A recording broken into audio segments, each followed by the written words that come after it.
Okay, so I was just having a discussion with one of the discords I'm on. They were talking about how to build Dwalin, what to run for his troop composition, and I thought I'd just do a quick video on this. Plenty of people have talked about him. Him and Eowyn are arguably the most popular commanders in the game, solely due to the fact of how strong they are being at T1, how accessible they are, and how easy they are to level up, gear up, and increase their respect.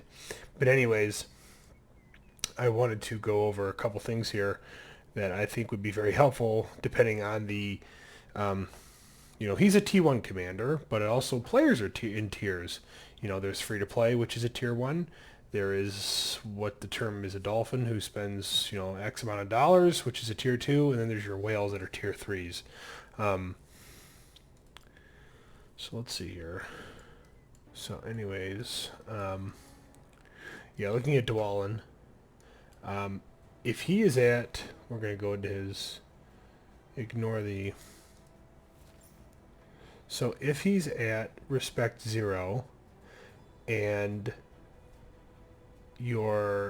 this is his skilling is, regardless of if you're free to play or not, his skilling pretty much works the same. If you're going to use him for PvE or starting, you want to go into musician, level-headed, and relief. Now his level-headed is just fixed healing, but his relief is modified by focus stat. So this early game, if you're going to do that, it doesn't hurt to put on a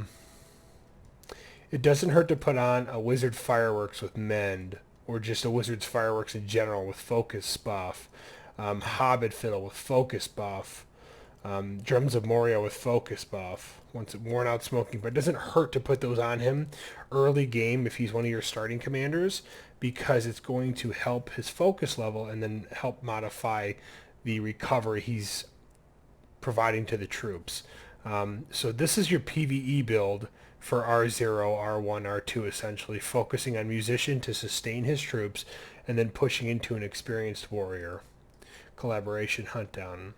At R3, you're going to make the choice whether you want to just make him I wouldn't say a glass cannon, but you're going to want the choice to make him either pure combat focused, and in that regard you'll focus on Durin's Blood, going into Whirlwind first, then going into All In, at least putting your first point into Whirlwind because you want to prioritize that skill activating quicker than All In, because All In will reduce the next damage dealt, which would then negatively impact your Whirlwind. And then after you complete your R3 titles tree, you would then likely go into Experienced Warrior to provide you that extra oomph during combat. Now, one of the things I think is crucial is getting him into Longbeard if you're high respect, you have imparted wisdom, or if you have high respect imparted. Yeah, it's essentially that, or if you're high level enough, but his ability to ignore defense is going to make all this damage that much more sweeter.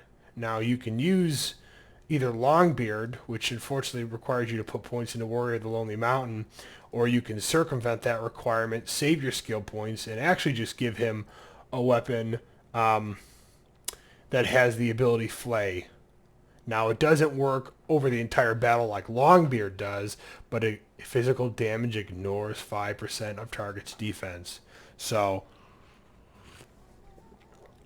more of the damage is going to get through and actually kill more of the troops. So, it's a very handy thing, especially for DPS commanders. There are people who like the Shatter. I get that. There are people who like Pierce. I get that. Trying to think of what else there is. There's plenty of them, but I have realized that I really, really, really like Flay. A lot of DPS commanders, these skills activate early off in the fight. And when they do, they're within those first 4 rounds for Flay, they get a lot more bang for their buck. And the nice thing is that I can save these points potentially and fill out this R3 or fill out this R1. I mean, my Dwalin is not a normal respect level. You're not going to see levels, respect 16 on a lot of people's Dwalins. That's a consequence of the way I play the game and how I choose to invest into the game. In my opinion, what I would recommend putting on him, if you were at a free-to-play level, I would put something. I would put something like either Ranger's Dagger, which at fully strengthened gives you 20 might and 15 speed, or can't use that one. I guess, yes, I would either do Ranger's Dagger, 20 might, 15 speed, or Orc Scimitar, which is 15 might, 22 speed, but you also get a base flay, which I think is very handy. If you wanted a balance of all three stats, Spear of the Rangers is not bad. It gives you some might, gives you speed, which speeds up your commander, gives them the chance to possibly attack quicker. And then the focus buff, which is going to, once again, it's going to affect your relief. So, let's see here. That's what I would use for him if I was a free-to-play player for weapons. I would use Ranger's Dagger, Orc Scimitar, or Spear of the Rangers. If I was a free-to-play player in regards to his armor, I would simply use a rough breastplate. It gives might, which is a boost to his physical damage, a defense melee, which we want to put him with troops that are durable and rugged, so that it gives him more time to dish out more damage with his special attacks, and we can do that by buffing their defense. If I was free to play for a helmet, it's just as simply out an old cask. Gives a lot of might, gives more speed in the melee, which is handy. And there really is no accessory for free to plays per se. It's the purple stuff, but it ties back into what I was saying. You can use the Wizard Fireworks for the focus bonus, the Hobbit Fiddle for the focus and speed, Drums of Moria, anything like that. Going back to the weapons, I'm probably doing like this moving forward. Going back to the weapons, and I'll just do a really quick recap. Free to play, you're going to use Orc Scimitar or Ranger's Dagger.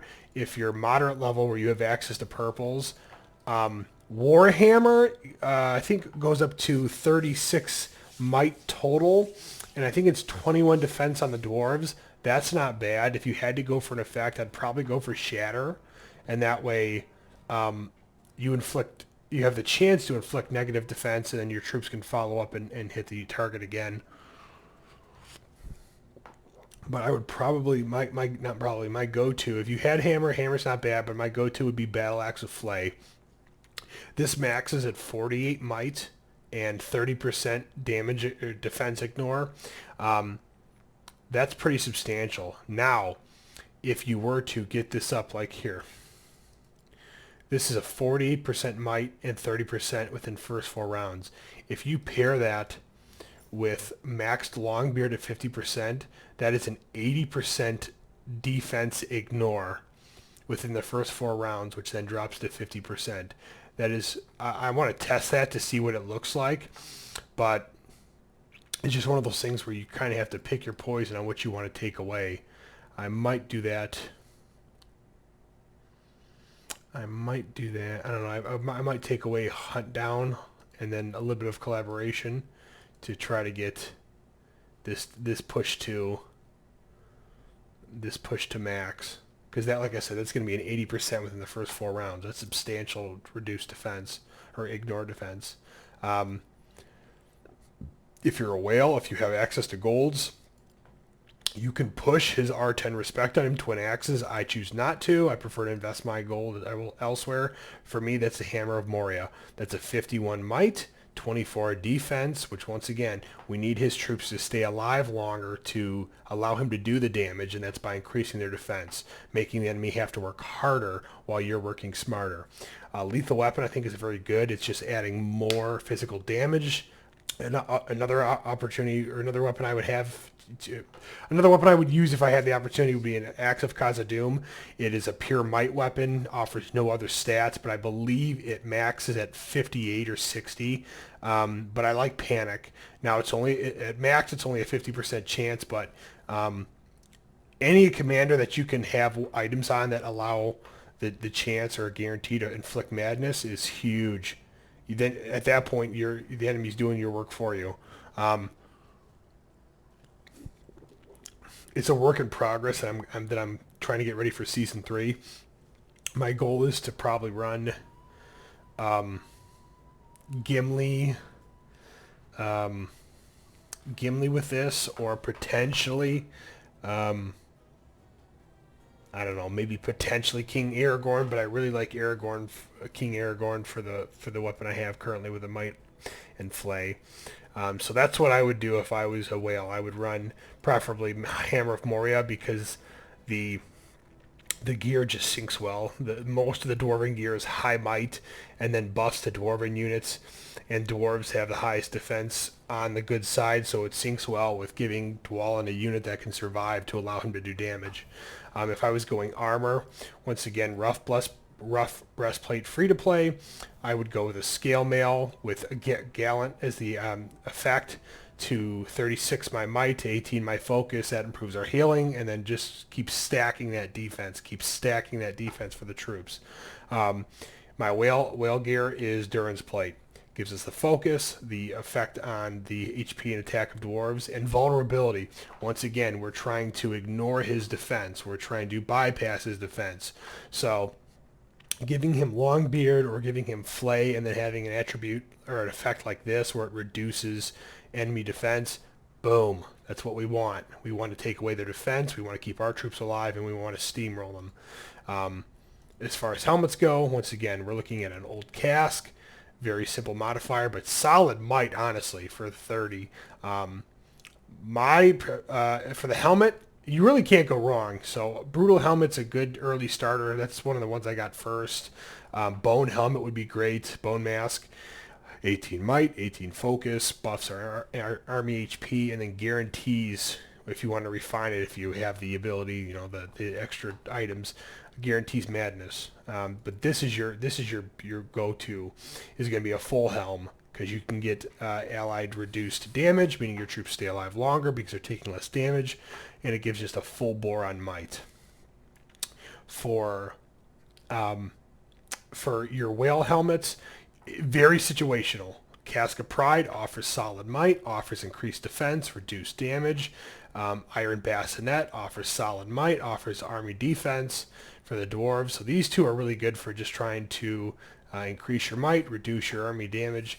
But if you're going against, this is one of the best helmets in the game in terms of, I think it's sweet looking, in terms of appearance, in terms of stats, how it pads your stats, and in terms of the effect. Arguably the best effect in the game on a helmet.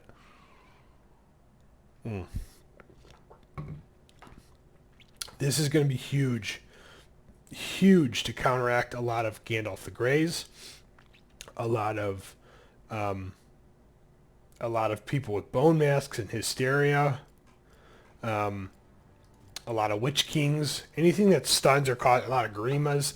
This is the best helmet in the game, in my opinion, or I should say this is the helmet with the best effect. At full refined, it is 100%. It is insane. Even for the first 4 rounds, if it gives you that chance to take out your enemy, boom, they're gone, they're done. The right commander, it's it's dangerous, deadly.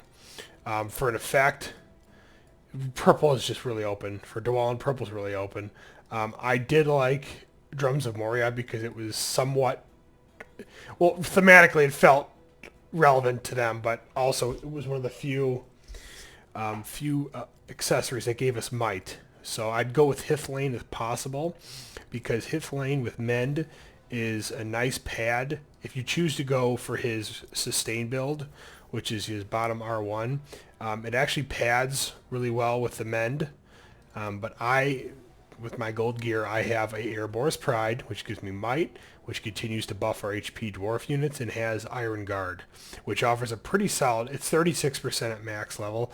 Obviously, that's going to take me a while to get to, but it's just such a solid effect. And once again, it pairs really well with his sustain build. So that's how you equip Dwalin, depending on if you're a free-to-play Dolphin or Whale, and how you would build him. Once again, is you're simply going to go sustain build here if you're at R1 to 3. And then if you're just going to go full damage, that's fine. You want to go Durin's Blood, Whirlwind first, all in, finish this tree up, move on to your R1. If you're R5 or doing hard, R5 is really pretty much the same here. You're going to go Durin's Blood, Experienced Warrior, and maybe get yourself some Longbeard to bypass defense if you don't have a weapon with Flay. If you're doing Heart of the Hero, which is a PvE for obtaining a treasure chest that have just gold and heals and speed ups, focus all your points on your sustain build, go fat stack on Warrior of the Lonely Mountain to reduce burn damage, and then generally speaking pour the rest into Giant Slayer so you can get better damage versus the Balrog Dragon or the other assortment of monsters.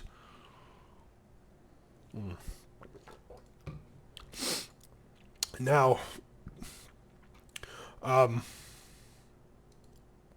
always recommend imparting wisdom. 4 extra skill points is huge. He is a warrior, plus 25 might, 2 skill points, and 10% physical damage. Let's see if I have any reports that are worth a while to show you guys just how good Dwalin is. And it's all about context too. I'm not going to shy away. So this is a Dwalin I faced against my. This is a Dwalin that I faced against my one of my faction members. He is full into damage. He's got 35% ignore armor. He's got very well strengthened items. And he's using a Iron Warrior, which is a high defense unit. And he's using Guardians, which is great. It causes laceration, which is bleed. So this is a solid draw.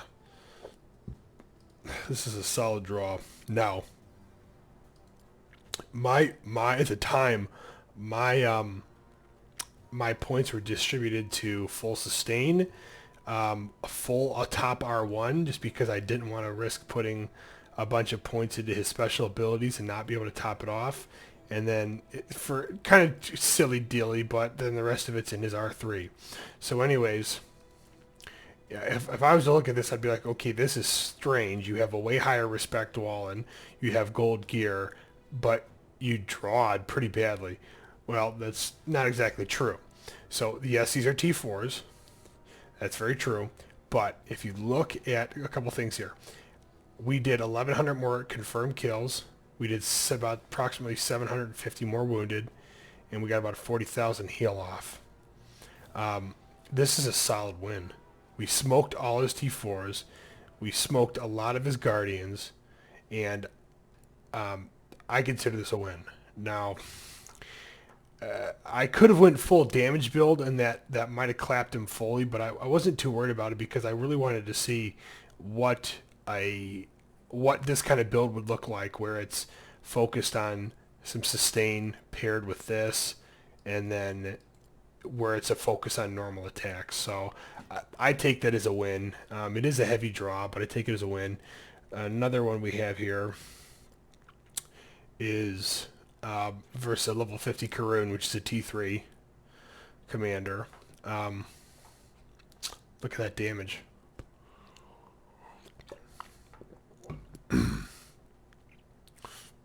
We're getting about 13,000 healing out of our accessory. So keep this in mind. With whale gear and high respect and combat focus and Ram Rider, because Ram Rider crushes defense, Dwalin is able to put out nearly 300,000 damage. And with that sustain, we were able to save some troops here, which was nice. There are other, let's see here.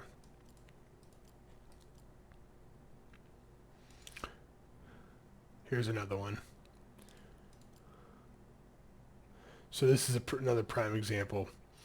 So I had not heavy fire. I had no fire protection, and we ended up putting about. So I would say with purple gear, you can, with fully strength and refined purple gear, you can reach between 200 and 275, pretty solidly, pretty candidly. With gold gear, as you saw, we're pushing 275.